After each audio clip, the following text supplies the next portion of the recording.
Hello, ladies and gentlemen. How is everybody doing? This is your boy Dave Saxologist. Thank you for viewing my YouTube channel. Right now, I have a special guest, and this man, first of all, he's a master of jazz. He's mastered the saxophone. He's an inspiration to thousands of sax players such as myself. His signature cool and melodic tone has made him a pillar, and not only in jazz but music in general. He has released over 28 albums as a frontman and countless other recordings with esteemed people such as Steely Dan, Tom Scott. He's had albums such as Touch, Waterfall, Hush, Mosaic, and he has a recent one too, which we'll talk about too. Ladies and gentlemen, I present to you Mr. John Klemmer. John, how are you doing, brother?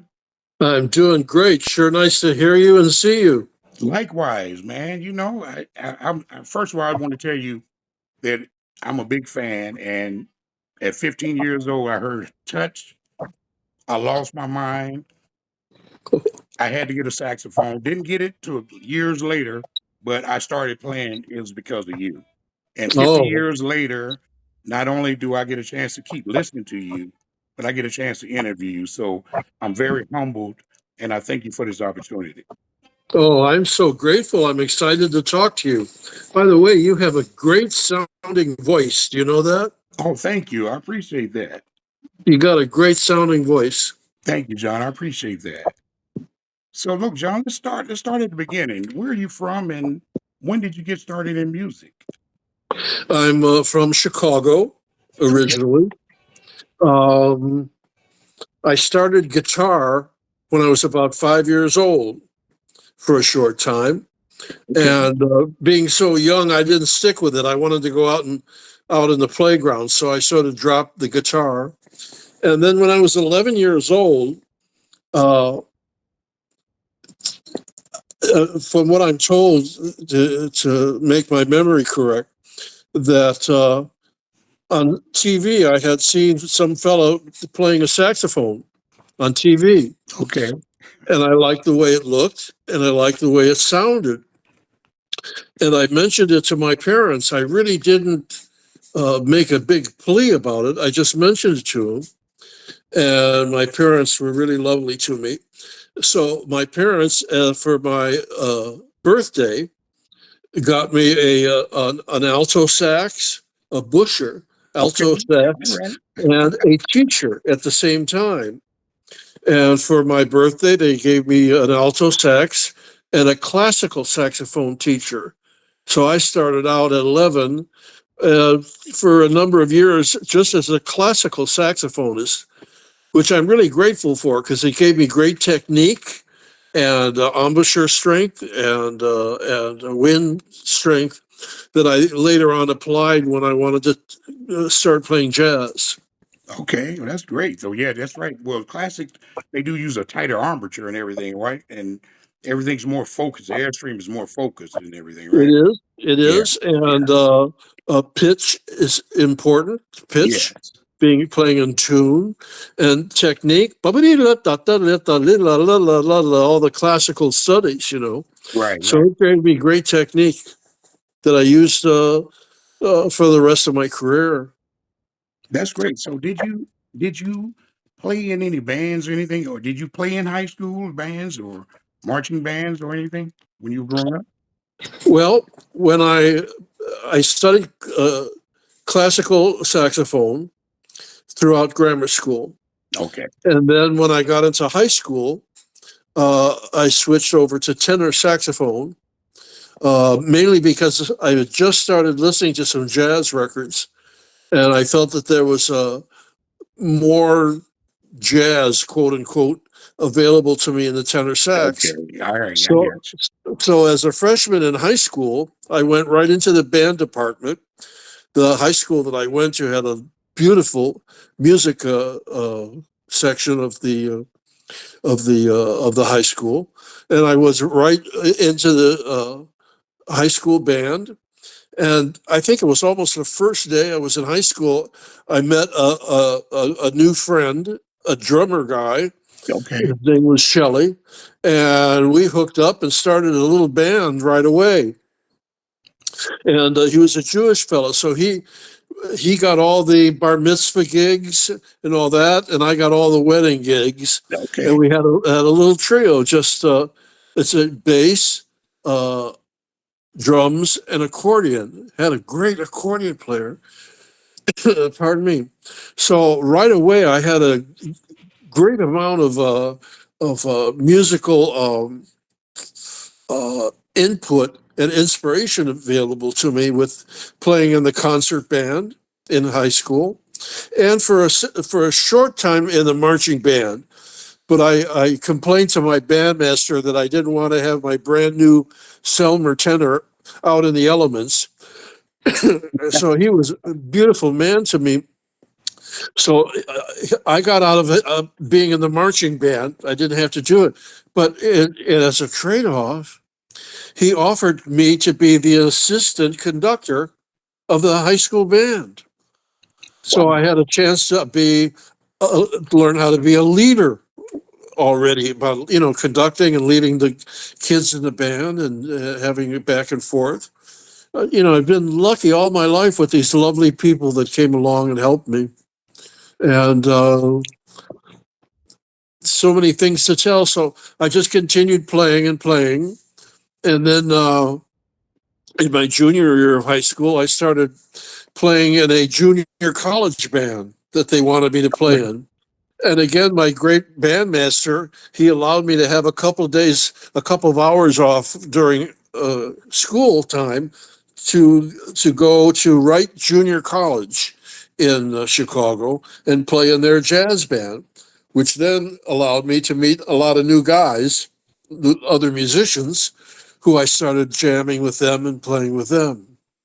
And all that culminated into, by the time I graduated high school, I signed a record contract with Chess Records in Chicago just when I was out of high school.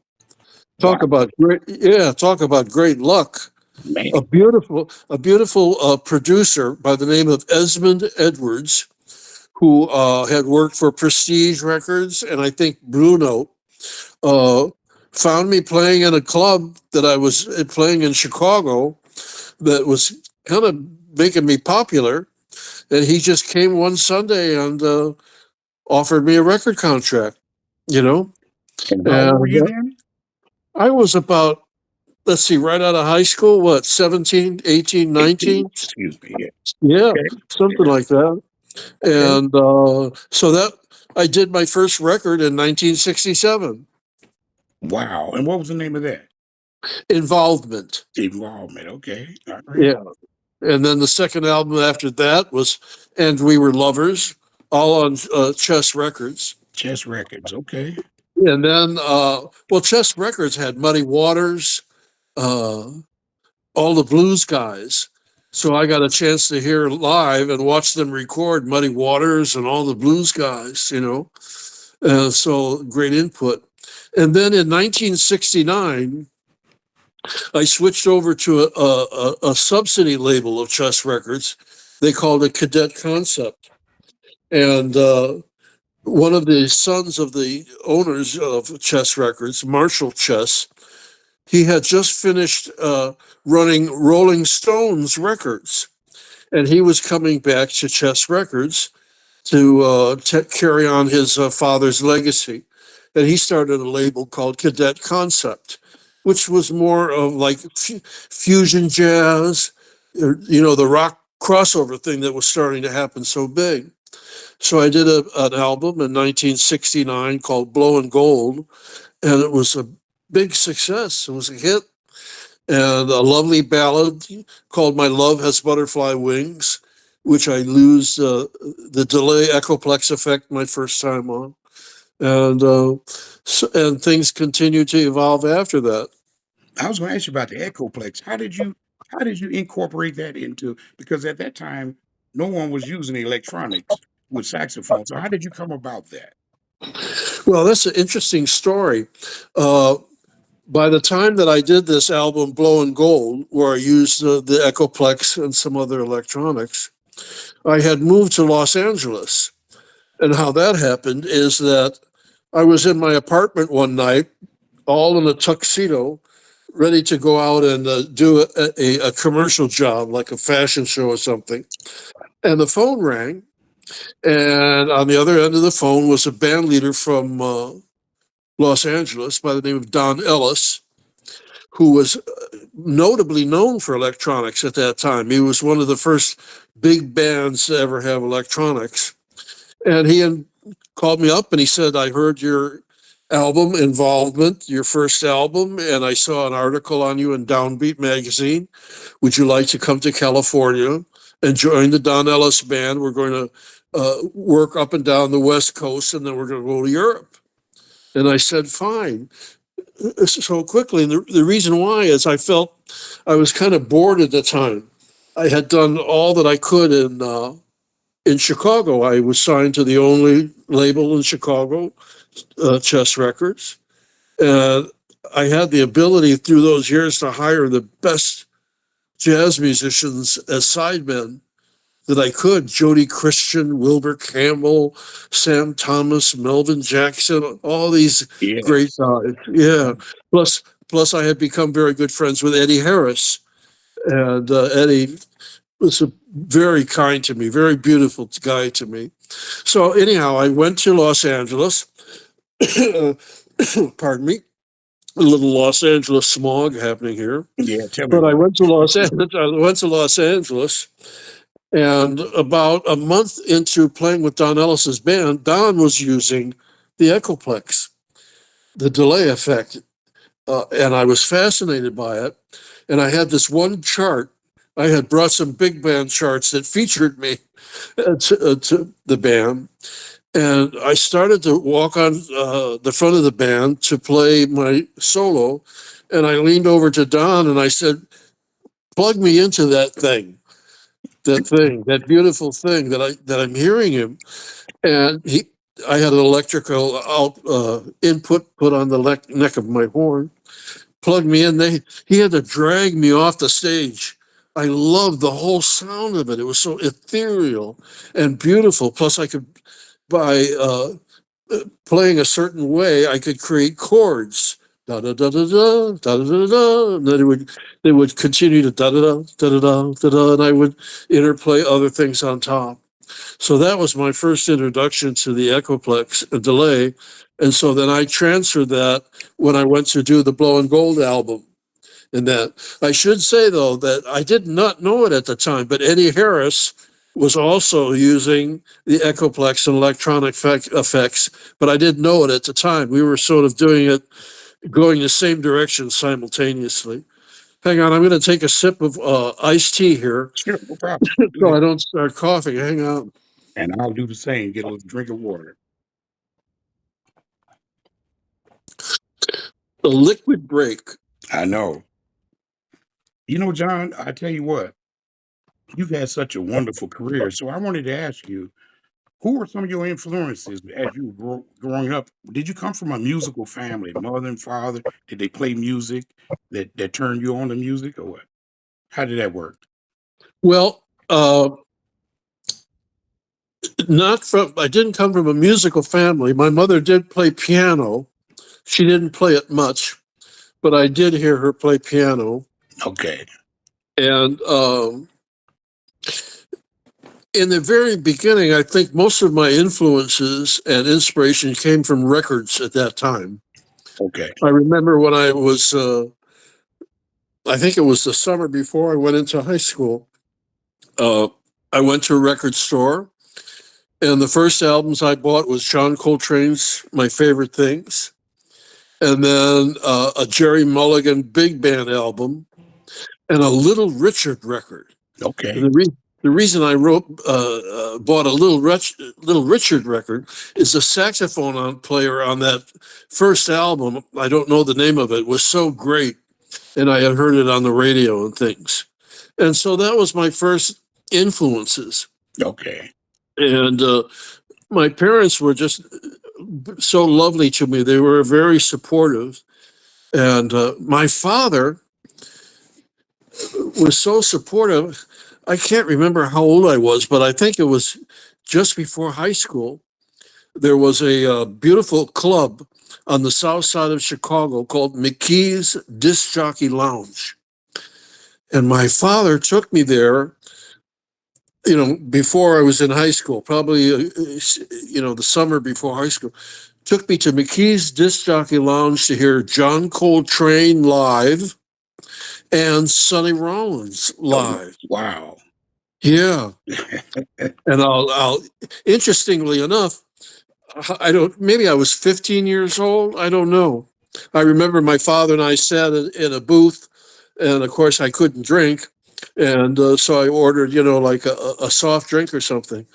But as I recall telling you this now, I remember hearing John Coltrane. I mean, it was just amazing.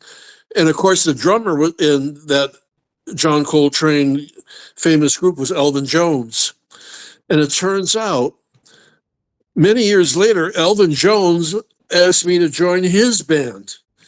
And that was right before Touch Records came out. The Touch record came out. And it was a big hit. And I had to turn Elvin down. I said, I've got a hit record. I got to go with that. I would love to play with you. But so my father was instrumental in being supportive and helping me to hear music. I mean, to hear John Coltrane live when you're 15 years old, Wow. it was incredible. And then Sonny Rollins too. No, And Titans. then, yeah. So those were my early influences. And just think about it, John. Those guys, and you're right up there with them. I You beg your are, pardon? you are right up there with those guys now. Oh, I Who don't would know have about thought? that. I mean, But think about that. You thought as a kid, would you thought, would you, and first of all, when did you know that you had what it takes to be a professional musician? actually, to be honest with you, when I was 11 years old, when I just started alto saxophone, it seemed to come to me so easily and so naturally. And the classical saxophone teacher made me his protege right away. And I was playing in little bands and things like that, and I was practicing furiously. I just loved it, and there was no doubt in my mind that I wanted to do that for the rest of my life. I did not necessarily know about the music business yet and the performing aspect of it, Right. but I practiced night and day. I just loved it. And then when I heard those first albums, like with John Coltrane, and I put the John Coltrane album on, and I played with it, played along with the albums at home. You know, I was basically a classical saxophone player, did not know how to improvise. And when I bought the first John Coltrane album and I put it on at home, my first thought was, I don't know how to do that. I I don't know how do they do that. I have to learn how to do that because I can't do that, and that set me further and further more deeply into jazz. Yes. And I found a jazz saxophone teacher in Chicago, had a very good reputation. His name was Joe Daly. He also taught David Sanborn and some other guys. So I was in good league with Joe, and so he started teaching me about jazz. I remember my first lesson with Joe Daly, my teacher. I had to learn Charlie Parker solos, which was about 4 or 5 pages long. I had to memorize it and then learn how to play it in all 12 keys Mm. by memory. That was my first lesson. And I didn't make it. I came back for the second lesson and I didn't have it all done. And he was a tough guy.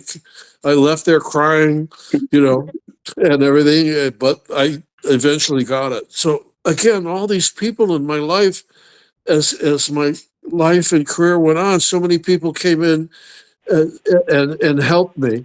I think that they saw that I was sincere and I really loved it and I was willing to work hard. So they were willing to give me so much help. You have, and I could just listen to the passion in your voice.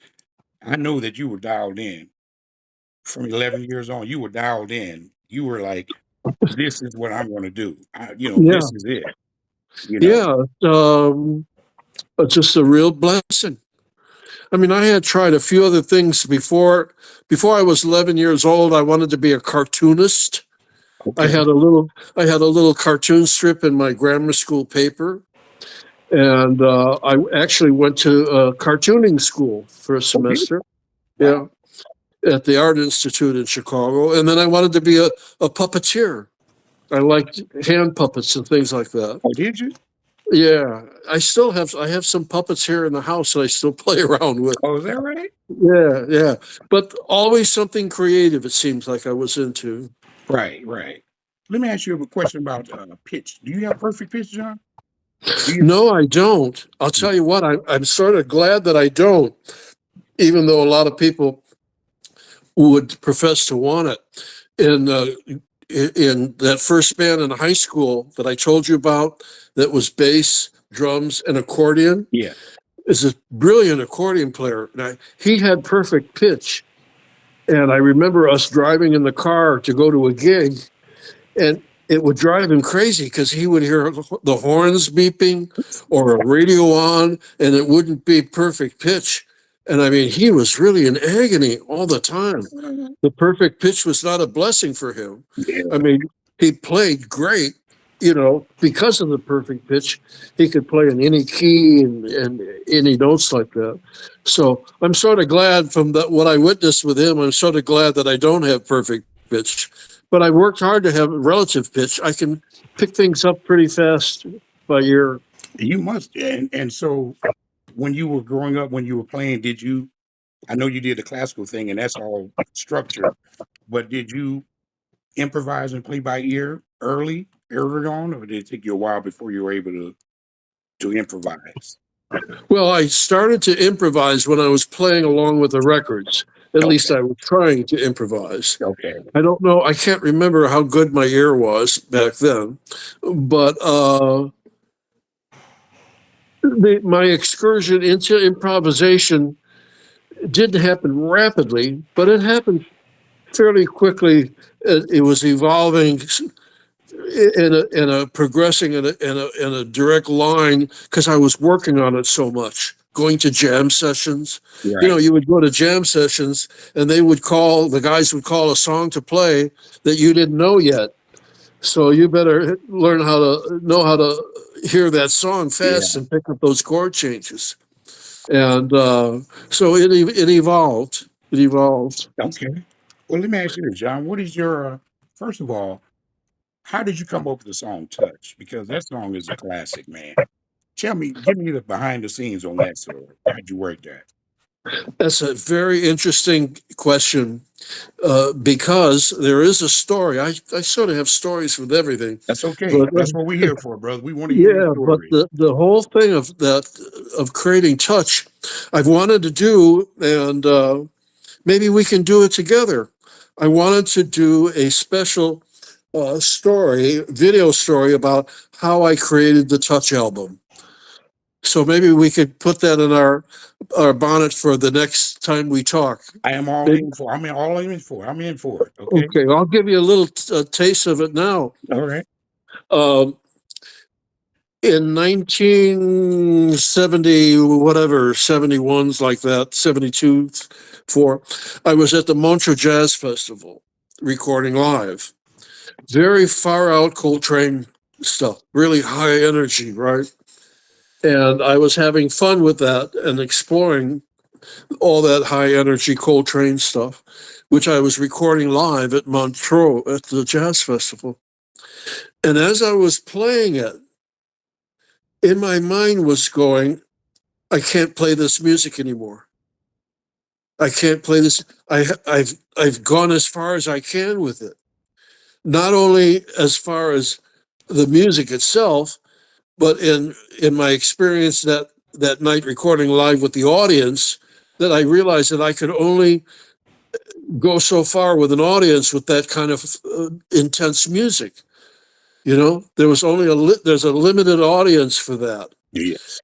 So those two things came together at the Montreux Jazz Festival when I was recording live, and I remember when I finished the performance and the standing ovation and all that, you have to walk off stage and you're going to do an encore. I remember saying to my wife and my producer at that time, I said, I'm never going to play this music again. It just happened. I didn't plan it. It just happened. There was only so much I could explore. So came back to Los Angeles and I took a break and I recorded an album called Fresh Feathers. Uh, Meaning, fresh feathers. Yeah. That whole, Okay. and it was mostly an R&B album, mostly R&B stuff. I was searching for where to go next, right? So I decided I'm going to go to my Chicago R&B roots, and add some other stuff with it. And it was a modest success and all that, but I still wasn't satisfied. So I took a whole year off. I didn't record and I didn't do any gigs. All I did was sit at home and meditate and think. I read books on psychology, sociology, everything I could get to read my hands on. And I just stayed quiet. And my theme of that whole year was, what do I really love? What do I really love? And I was exploring that every day in my mind. I would get up in the morning, and where I was living at that time, not far from me, was a bunch of horses.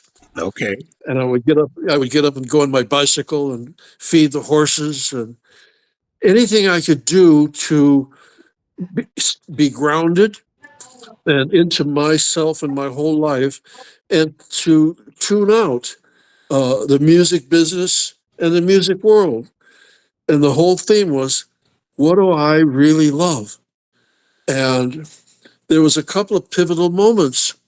One night, just sitting listening to music, I had on a Miles Davis album, In a Silent Way, right? And I had his album cover sitting in front of me when I was sitting in the chair. And it dawned on me, I'm going to be as strong to myself as Miles is to himself, right? Right. As strong as he is to myself, I'm not going to imitate him, but I'm going to use the principle that he's presented to the music world and to the world of being so strong an individual. I'm going to try to be that same strong individual with just what I want, what I love. Who am I really? Because I think I found that there's a power that people can hear when an artist really knows what he wants and he loves it.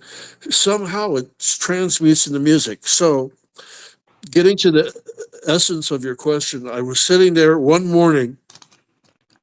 I was up all night, and my piano was right in front of the window, and I could look out into the backyard and all the green lush.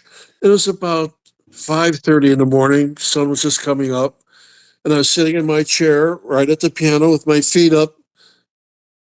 And what I had done is I had taken some manuscript books, and as I would compose on the piano, if there was 4 bars or 8 bars, I would write them down, you know. And I had a whole book full of 4 bars, 8 bars, da da da. And I was kind of just bored sitting there, and I started flipping through my manuscript book, and I saw these 4 bars, and I looked at them, and I just went and played them on the piano, da da dee da, da da da da da da da da da, and the whole concept of touch. That was the touch song, and the whole concept of the whole album. It's like the whole year just kind of culminated in my head. And I heard the whole album, I heard the whole concept, I heard all the melodies all at once. So by 6 o'clock in the morning, I had called my manager and left him a voicemail message. And I said, I got it. I got it. Then I called my attorney and I said, I got it. I got it. Because I knew that I knew that I not only got what I loved and what I wanted, but I had a pretty good hunch that if I loved it that much, that other people would too. And then I went and recorded the Touch album. That's a great story. Let me ask you, John. Now, sometimes back in that time, did you ever get any resistance from the music? You know, when you said you want to be on your own, you know how corporate is. They say, John Klemmer, I want you to do this. And when you came out and you did your own thing, did you have any pushback, or you were able to just go ahead and do that on your own? I never had any uh, interference from record companies. And the reason why is that I had made it known within the record companies and within the music business that nobody tells me what to play ever. I had one instant after the Touch album because it sold so very well. And of course, the record company is excited about making more money. Right. And the record company president, the man by the name of Jay Lasker at the time, wanted to have a meeting with me. Very nice man, good businessman, very nice man. I just met him. I went in and shook his hand and I sat down in the chair. And he started telling me, the album is really doing great. And maybe if we did this or we did that, and if we did this or we did that. And I just leaned over to him and I said, do you want to release an album with no music? And he just sat back and he gave me a big smile and stuck his hand out and said, great meeting you. Go have a great time.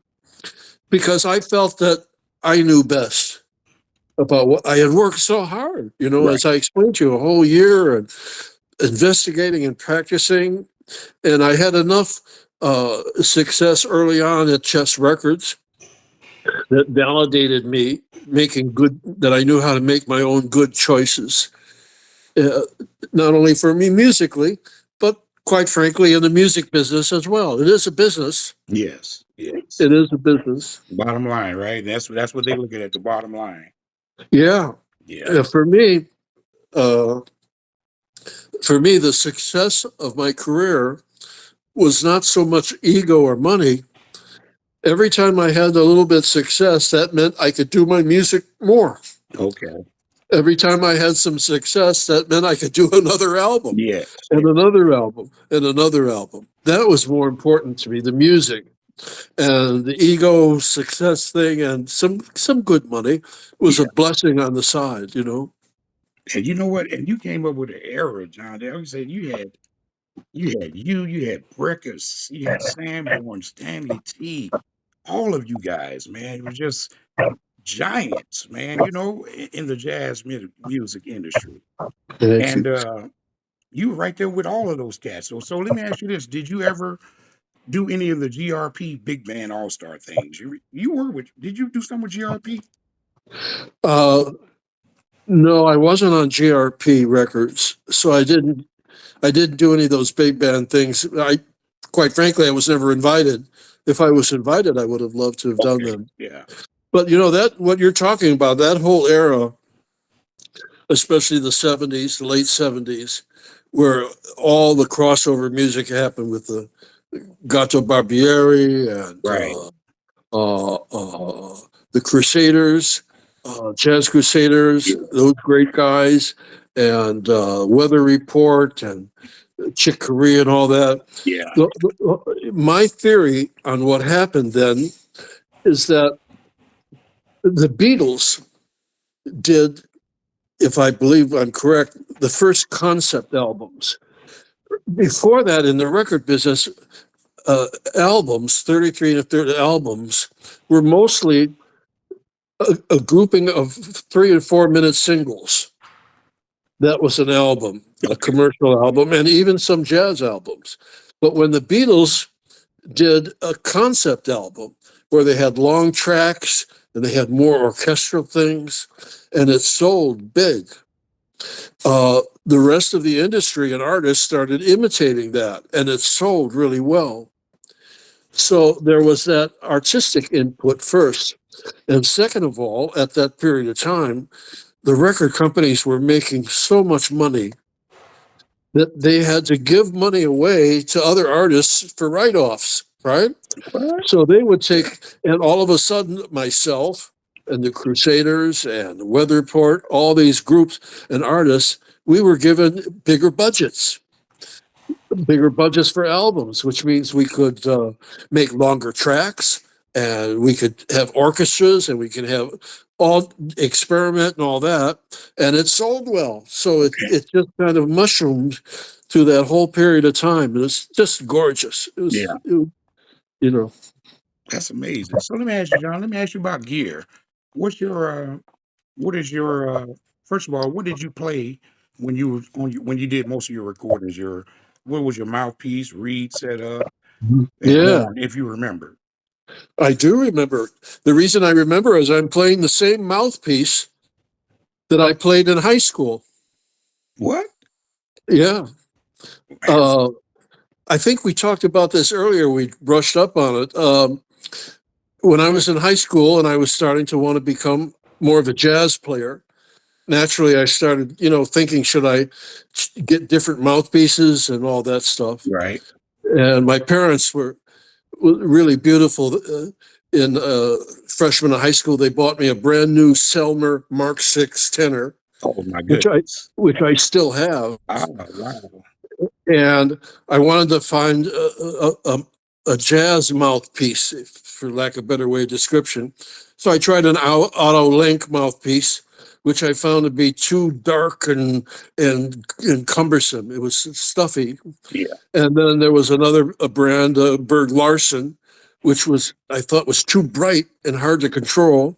And there was a new mouthpiece, I think it just came out at that time, called a Brillhart Level Air mouthpiece, which had it had a smaller bite that went into your mouth. The other mouthpieces, they have a wide bite to put in your mouth, but this one had a smaller one, which I could control better with my mouth.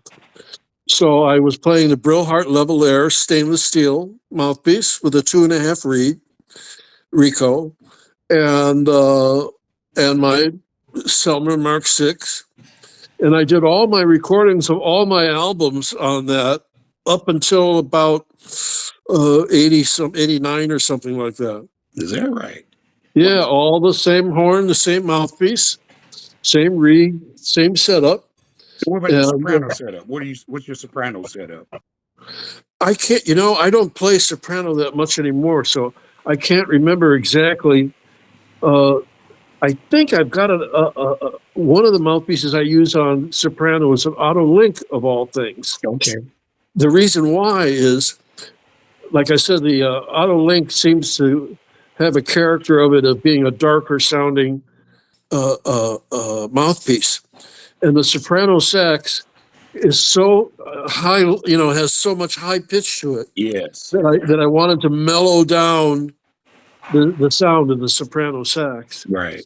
So I had a Selmer Mark Six soprano sax, Okay.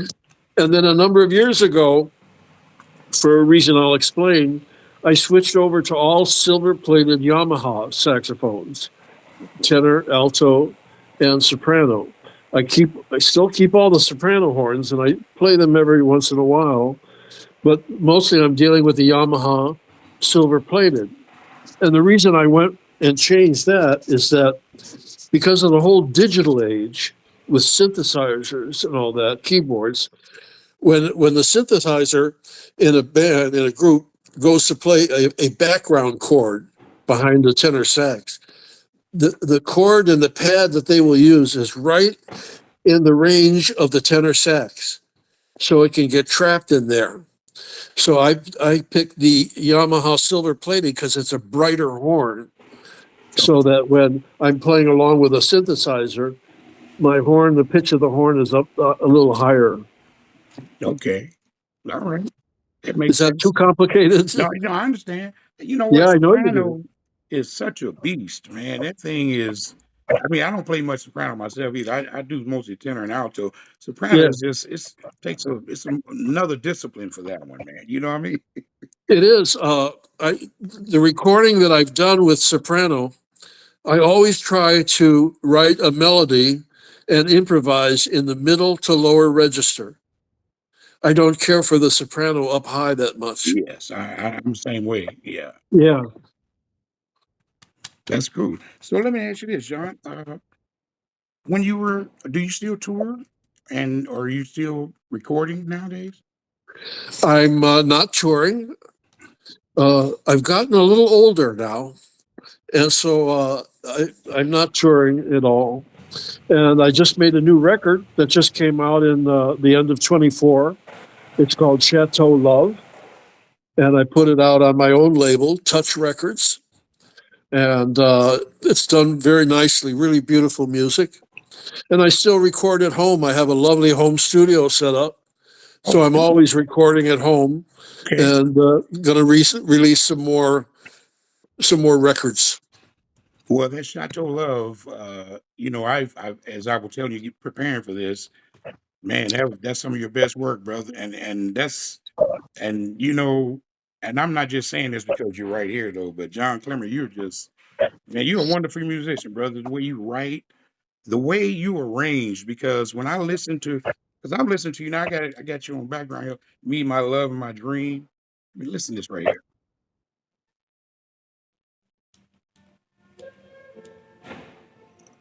Can you hear that? Barely. Aha.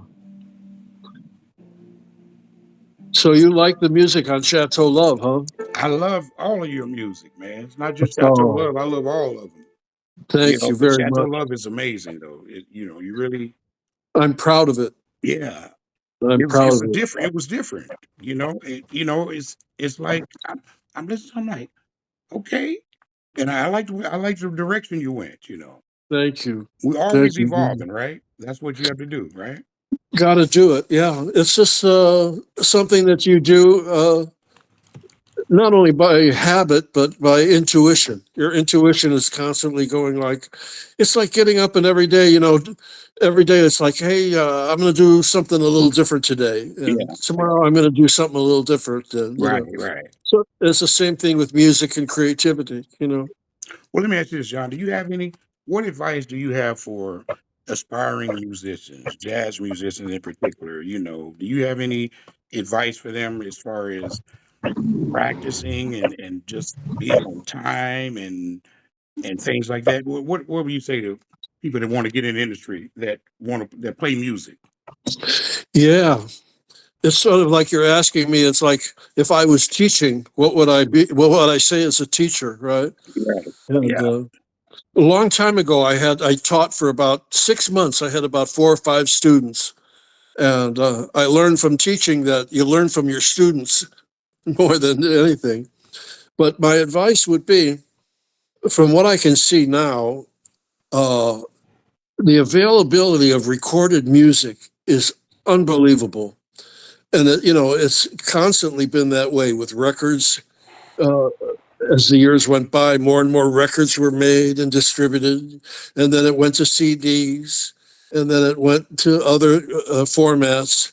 And now with the internet, I mean, you can hear about anything.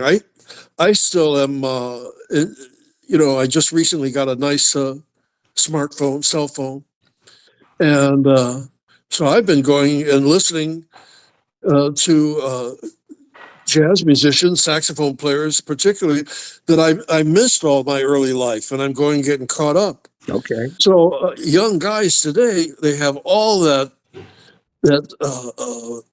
wealth of material Yes. available to listen to Yeah. and to learn from. 24 hours a day, you can Yeah. never stop, That's true. and most of it is for free on top of it. Yes. Yes. When I was coming up, if I wanted to hear all those records, I bought them. Yeah. Yeah. And so to listen as much as possible, and irregardless of what stage of progress you are in playing the horn, you can still just have fun trying to play along with the records. It trains your ears, it challenges you, and it keeps your head on fire. Other than that, the basic fundamental saxophone exercises of long tones, which is Yeah. taking us one note and Yeah. getting real Ascending, loud. descending, or however you want to do it, just do it, Yeah, right? right. Yeah. Short or long, which is Yeah. great exercise for your lungs and great exercise for the embouchure to get your embouchure tight to control the pitch, the steady pitch. It can be very boring, Yeah. but if you know what you can get out of it, it can be exciting. Yes. That and playing scales and exercise books is again, there's such a wealth of of material available online and elsewhere, and used books. You don't have to spend a lot of money Yes. buying. Just read anything you can, get a hold of any book you can, play along with any music you can. What I used to do when I was on the road, before I had my own band, and I was on the road with some big bands and stuff, and we would check into a hotel or motel. Back then, we had a thing called Muzak, where it was piped in music like it is in an elevator, except it's in a hotel room, and it would constantly be playing music, usually great standards. So what I used to do is I just would sit in the hotel room, motel room, and take my horn and I turn on the piped in music and just play along with it. See how fast I could hear and pick up the song. Any kind of music, polkas, swing, Okay. jazz, Yeah. rock, anything, to test your ear and just to have fun and learning music. You want to become a sponge. You want to be a sponge, 24-hour sponge, or half of that, whatever suits your individual taste. John, that is great advice. And me, I'm just an amateur, but as you can tell, my enthusiasm, if my enthusiasm came out of the horn the way that I feel about the horn, I'd sound like you. I'm not there yet, but I tell you what, I practice every day. I practice long tones, I practice scales. I got my EWI in here. If I don't want to make, I live in an apartment, so you can't just blast. That's why I have the big mutes and stuff, Yeah. so I can get it in. But I'm gonna get it in one way or the other because I love the music. Are you playing along with records? Yes, I do that too. Good. But my ear, I haven't developed it as quite as I'd like because I'm still off sheet. I'm doing tom play and all that, but I'll get it though. You see, this is relative to my earlier statement that you have a nice voice. Thank you. I can tell that you have a nice voice tied in with your ear. You're hearing your voice Yes. and you're controlling your voice. I can hear it. You're controlling very beautifully the various intensities of words and statements you make. So you're halfway there with your ear, man. Okay. Well, thank you, man. Yeah, I you're really halfway appreciate there. that. Yeah. The rest will just come in time. That's it. I'm Yeah, 65, but I'm not trying to play anywhere. I play at home and I just love it. I put myself on Facebook and YouTube. I'm not a professional, but and it's okay though. I just enjoy what I'm doing though. you do what you love. Yeah, There can't be anything more important in life than that, doing what you love. that's You right. know? And some find that and some don't. This is true. So the ones that find what they love it's a real blessing. Sean, let me ask you this. We're getting close to we got about 10 minutes left here. Let me ask you this. You've been all over the world. You've played in some of the greatest arenas and some of the best places. Give me a few stories, or maybe what are some of your favorite places to play? It could be clubs, or it can be local. It can be Japan. It could be wherever. What are some of your favorite places that you played over the years? Well, I'll tell you, looking back, it wasn't so much at the time, but looking back, uh, I was so lucky when I was in Chicago and coming up in Chicago. I scored myself a club gig, a regular. It was 6 nights a week, Oh, 9 to 5 in the morning, with two matinees on Saturday and Sunday. Wow.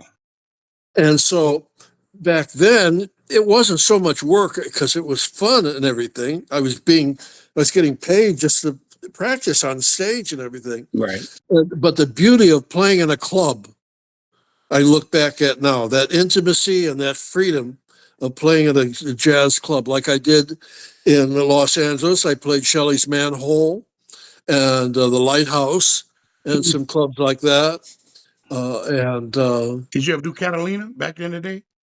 Pardon? Catalina Bar and Grill. Did you ever do that one on Sunset? No, I don't think I had it back then. That Okay. one, Okay. yeah.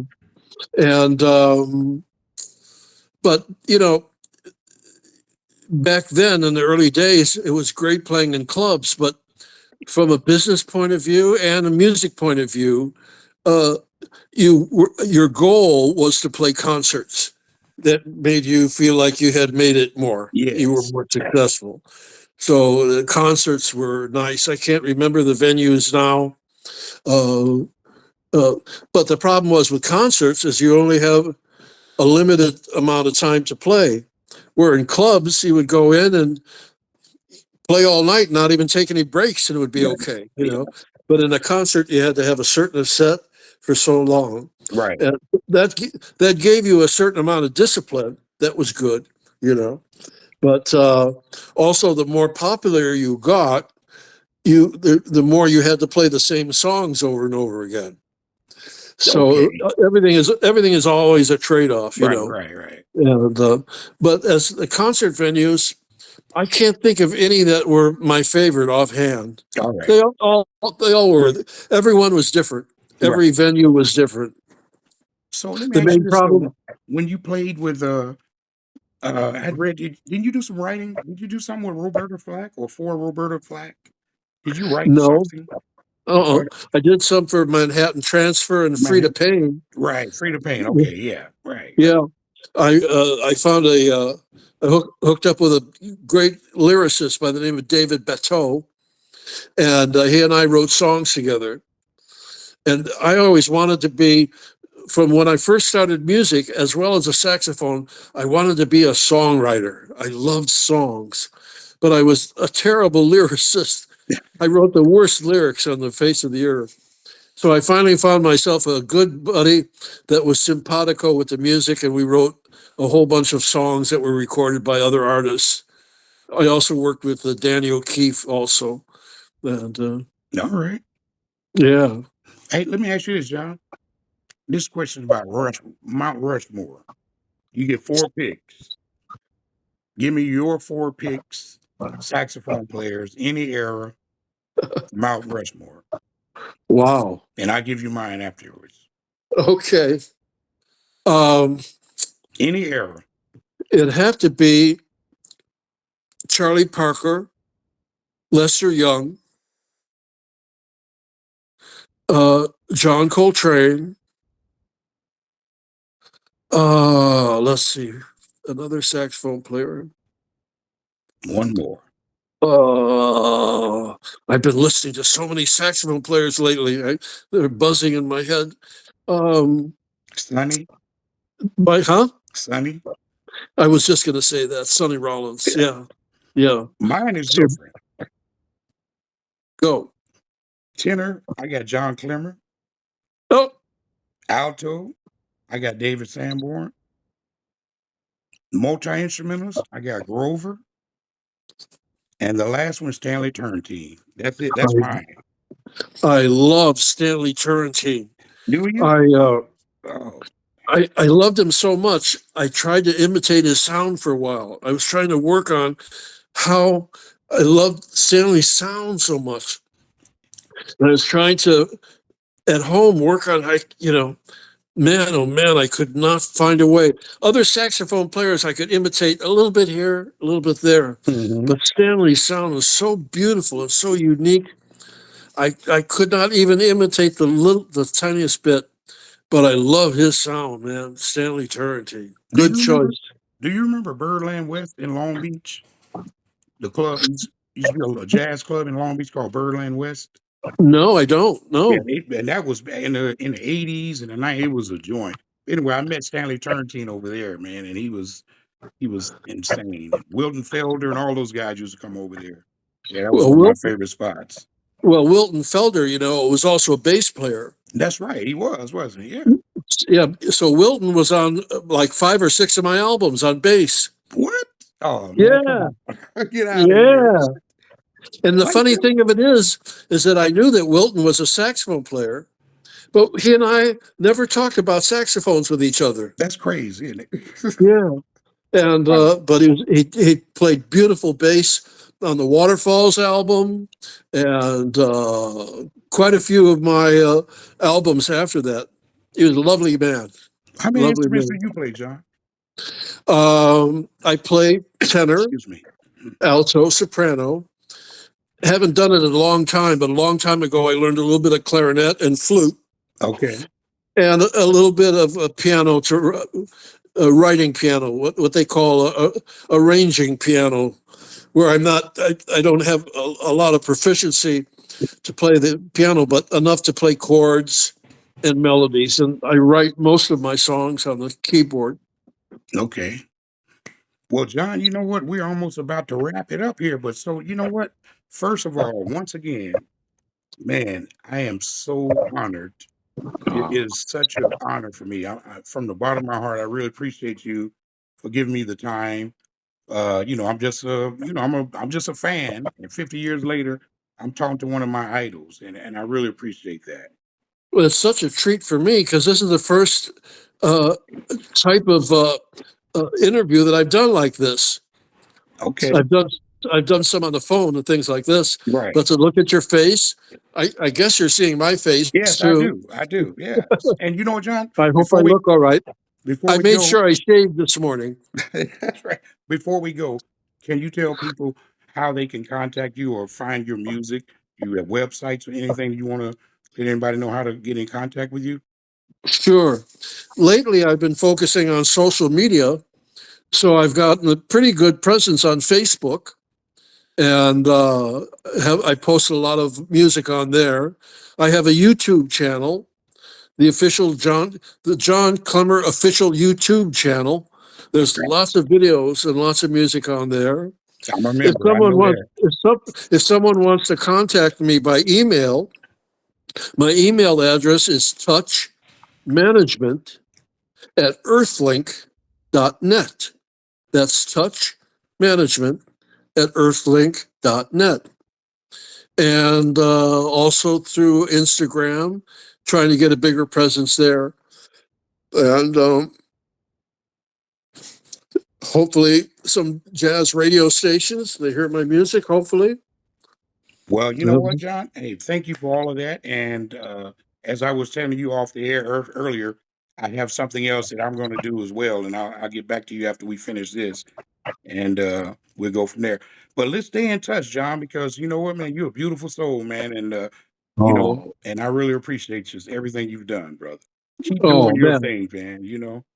that's music to my ears, to say the least. And Thank you very, very much. one day, I want give me a private lesson one day. You, you got it. You do that? Would You you do that for me? definitely, All right. you definitely got it. All right. It, I'm it, going to hold you it's to that. it's lesson time and hang time. Let's do it. All right. Yes. All Thank you, right. John. I appreciate you, John. Mr. John Klemmer, everybody. Check out this. This will be downloaded on YouTube. So everybody, check out John Klemmer's website. Check out him on Instagram, Facebook, and YouTube. And give this man all the love he deserves because he is a giant in our field. Thank God. Bless you, John. Thank you so much, man. Have a good day. You too, brother. Bye bye. Bye bye.